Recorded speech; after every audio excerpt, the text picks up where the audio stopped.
For today's video guys, magkakabit tayo ng foot brake switch ng ating e-bike. At ito yung kanyang mechanism para magkaroon ng ilaw yung aming taillight sa foot brake. At yung kanyang pagkakabitan ay ito sa ilalim. Ayan guys, yung pagkakabitan niya, no? Tatanggalin ko yan. Tapos ipapalit ko to rito. Okay, let's do this. So guys, isa sa mga importanteng bagay yung ating switch na ilalagay dahil kailangan niya sa gabi para umilaw siya habang inaapakan ang foot brake upang makita ng mga sasakyan sa likuran. At ito guys yung laman ng aming ilalim ng baterya. So kukunin natin yung connection doon sa ilalim. Connection ng brake. Ito siya. At i-disconnect lang natin to sa kanyang terminal. Yan. Tanggal na. Ay papalit natin dyan ay yung ating bagong switch dahil kalawang na. Dahil laging nadadaanan ng tubig yun. So nangalawang na siya, hindi siya nagpa-function. Hugutin lang yan, tapos kukunin na yun sa ilalim yan, tatanggalin na rin yun sa ilalim.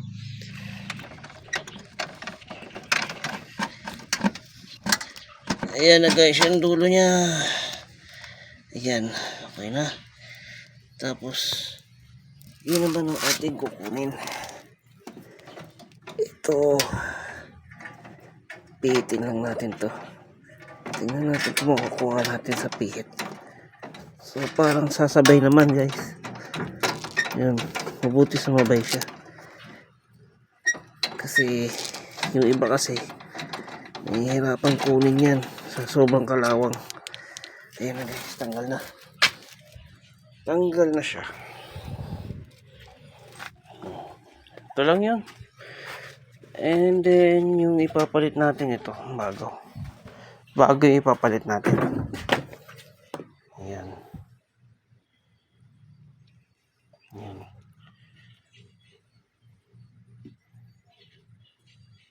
Mukhang okay naman. Same lang naman.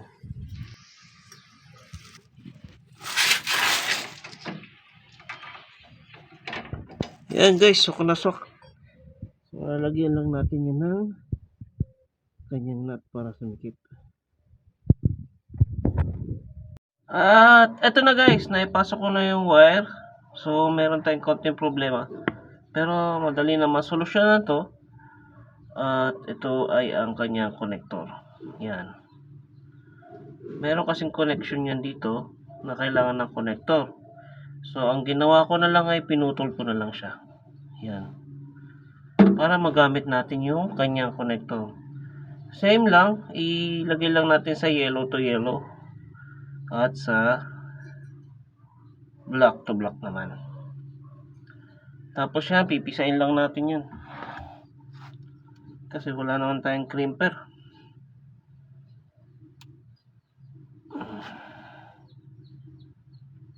Pisain lang natin. Yan. Yung matatanggal yan. Yung kabila naman. Ganun din yung procedure. Connection. Tapos pisain lang natin.